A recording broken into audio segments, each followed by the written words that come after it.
Hello mga bossing, good evening. Tonight meron naman tayong overtime installation. Dito installed sa Toyota Fortuner. Of course, our top of the line by LED projectors 3.1. Tricolor to mga bossing. As you can see, pabago-bago yung kulay niyan. So meron siyang super white, golden yellow, tsaka all weather. Tapos of course, meron tayong ginagamit dyan na aligner. Tapos yan, testing natin yung high beam feature where we are still aligning it. Yan mga bossing, closer look.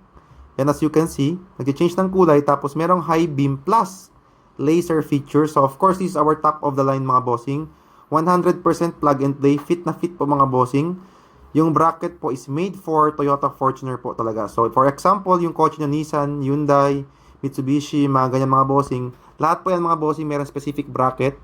Tapos yan mga bossing, pinakita ko doon yung difference ng stock tsaka upgraded na projector. Tapos yan po yung bracket na ginamit natin. Especially for Toyota units.